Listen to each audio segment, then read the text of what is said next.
Hello नमस्कार प्रिय दोस्तों, स्वागत है आपका अपने YouTube चैनल।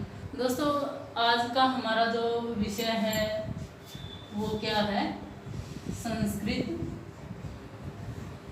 और संस्कृत विषय में भी जो है टॉपिक रहेगा हमारा संज्ञा प्रकृति।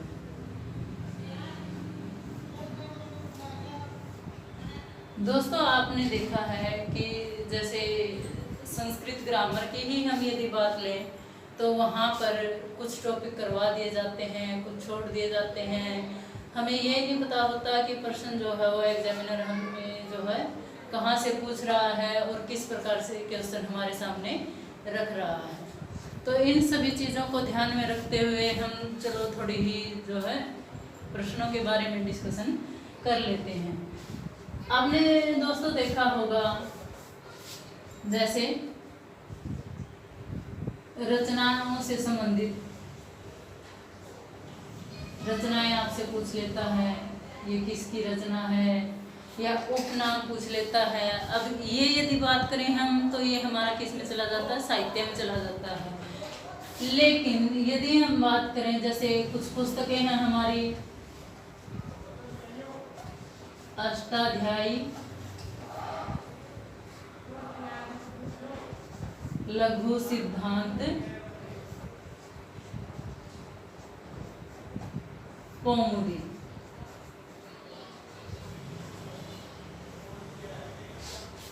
या फिर जैसे आपने देखा होगा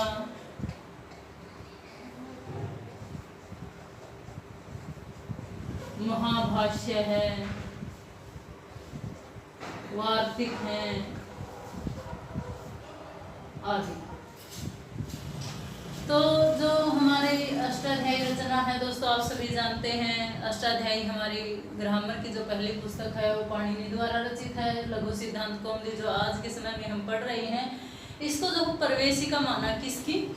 पाणिनि की। अष्टाध्यायी की प्रवेशिका कहा है। क्यों?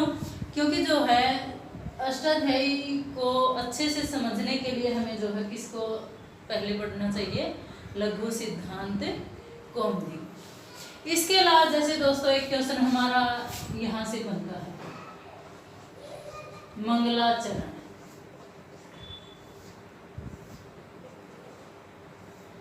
क्वेश्चन सामान्य रूप से दोस्तों आपने देखा होगा, जैसे हमसे कई बार पूछ लेता कि लघु सिद्धांत कौमुदी में जो है जो मंगलाचरण है, मंगलाचरण होता क्या? अर्थात जहाँ पर स्तुति की गई है वो किस देवता की गई है।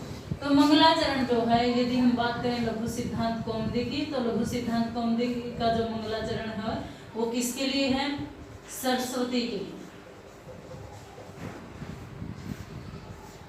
सरस्वती जी की स्तुति वहां पर की गई है।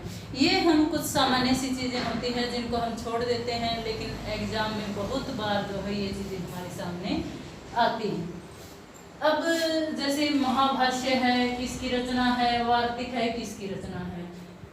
महाभाष्य किसकी रचना है? महाभाष्य हमारे किसकी रचना दोस्तों? आप भी सोचिए जरा। महाभाष्य रचना है पतंजलि की। और वार्तिक जो है वो वार्तिक जो लिखे हैं वो किसने लिखे हैं? वररुचि। किसने लिखे हैं दोस्तों? वररुचि ने। अभी यहाँ पर मैं आपको बता दूं कि लघु सिद्धांत कौमुदी में जो सूत्र आए हैं वो कहाँ से हैं? अष्टाध्यायी से। लेकिन जो वार्तिक लिखे वररुचि ने, उन्होंने जो है किसको पूरा किया है?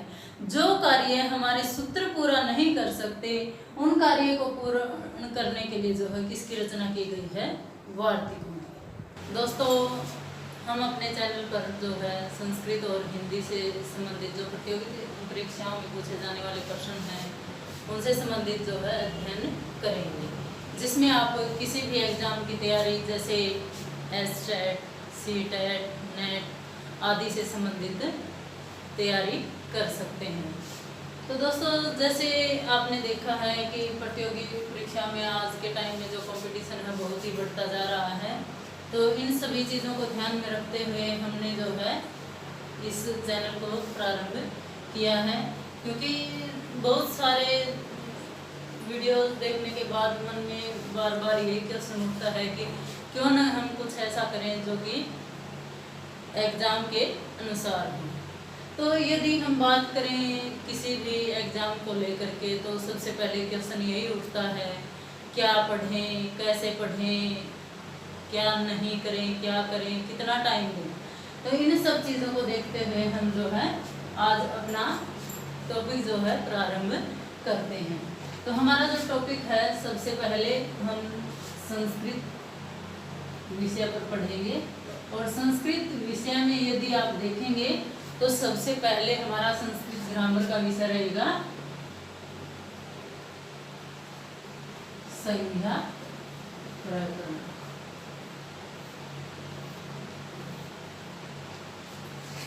ठीक है दोस्तों, तो संज्ञा जो है, यहाँ पर संज्ञा प्रकरण जो हमारा लेसन है, ये हम कहाँ से पढ़ते हैं।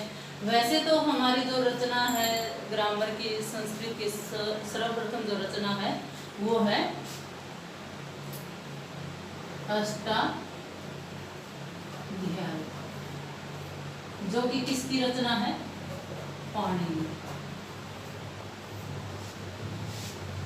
अब अष्टाध्यायी से जो है उसके बाद आज के टाइम में यदि हम बात करते हैं, तो आज के टाइम में हम जो पुस्तक पढ़ते हैं ग्रामर से संबंधित है, वो लघु सिद्धांत कौमुदी। ये किसकी रचना है दोस्तों, वरदराज। देखो हम करने जा रहे हैं किसके बारे में, संज्ञा प्रकरण के बारे में। लेकिन आप देखेंगे कि ये जो दो नाम हैं ये क्यों लिखे गए हैं। बहुत बार प्रश्न जो देखने को मिले हैं एग्जाम में, कई बार आपसे पूछ लेता है कि पाणिनि की कौन सी रचना है, तो वो है हमारी अष्टाध्यायी, वरदराज जी की लघु सिद्धांत कौमुदी। लघु सिद्धांत कौमुदी किसके द्वारा रचित है, वरदराज जी के द्वारा। तो अब यहाँ पर हम अपने टॉपिक के बारे में जो है बात करेंगे, संज्ञा प्रकरण। संज्ञा प्रकरण को दोस्तों जो है वर्ण, समाम, नाय और अक्षर समाम नाय के नाम से भी जाना जाता है। वर्ण समाम नाय अर्थात जहाँ पर हम वर्णों के विषय में विस्तार से पढ़ते हैं। अक्षर समाम नाय वही वर्ण ही हमारे क्या होते हैं, अक्षर होते हैं। तो अपना समय बर्बाद न करते हुए हम चलते हैं अपने टॉपिक की ओर। संज्ञा प्रकरण, जिसमें जो है क्या आते हैं, माहेश्वर सूत्र, जिनकी संख्या है दोस्तों 14। आपसे बहुत बार एग्जाम में क्वेश्चन पूछा जाता है कि माहेश्वर सूत्रों की जो संख्या है वो कितनी है, तो हम क्या बताएंगे, 14 है। कौन कौन से होते हैं, तो देखिए दोस्तों, फर्स्ट है हमारा अ, ई, उ, ऋ, लरी, क, ए, ओम, ऐ, औच, ह, य, व, र, ट। नेक्स्ट है दोस्तों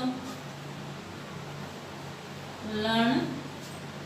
नेक्स्ट है य, म, ङ, न, न, म। नेक्स्ट है दोस्तों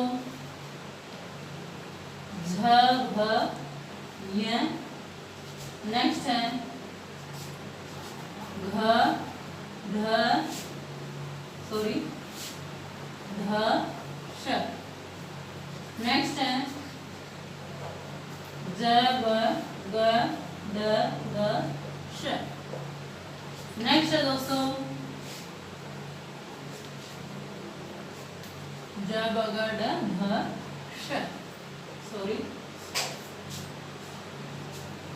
ख, ह, छ, थ, ह, च, त, त, व। नेक्स्ट दोस्तों क, प, य। नेक्स्ट है श, श, श, र। और नेक्स्ट दोस्तों अंतिम जो है हमारा ह ल। तो दोस्तों यहाँ पर आपने देखा कि अगर हमारे यहाँ पर वर्णों की संख्या पूछी जाए तो कितनी हो जाएगी। अब उन चीज़ों को हम देखते हुए करते हैं। तो यहाँ पर 9 स्वर हैं हमारे, जिसको जो है क्या कहते हैं संस्कृत में, अच वर्ण। क्या कहते हैं, अच वर्ण। और व्यंजन कितने हैं, 33 व्यंजन। तो कितने आ जाते हैं, वर्णों की संख्या कितनी आ जाती है, 42 व्यंजन, जिन्हें जो है संस्कृत में क्या कहते हैं, हल। अर्थात जो हमने अ से लेकर के च वर्ण तक किए हैं वो हमारे स्वर हैं, 9 हैं जिनकी संख्या। और हमने जो व्यंजन वर्ण किए वो क्या है, ह से लेकर के ल तक। तो अब यहाँ पर आपने दोस्तों देखा होगा कि एक प्रत्याहार आता है, शब्द आता है प्रत्याहार। प्रत्याहार का मतलब क्या है दोस्तों, प्रत्याहार का जो सामान्य सा अर्थ यदि हम लें तो वो क्या है, संक्षिप्त, छोटा कर देना किसी चीज को। अब हम एक बोले अ ई ऊन रिल री क ए ओंग आई आओ च, लेकिन यहाँ पर उसको संक्षिप्त करके जो है हमने क्या किया है, अच। अच मतलब वही वर्ण आ जाएंगे जो कि हमारे स्वर में काउंट होते हैं। अब वो कौन कौन से हैं, अब देखो अच वर्ण आ जाएंगे, अ ई उ री लरी ए ओ आई आओ। तो इस प्रकार दोस्तों इनकी संख्या जो आ जाती है कितनी, 9 आ जाती है, हल व्यंजन। तो दोस्तों आज हम जो है किसके विषय में पढ़ेंगे, स्वर अर्थात अच वर्णों के विषय में पढ़ेंगे।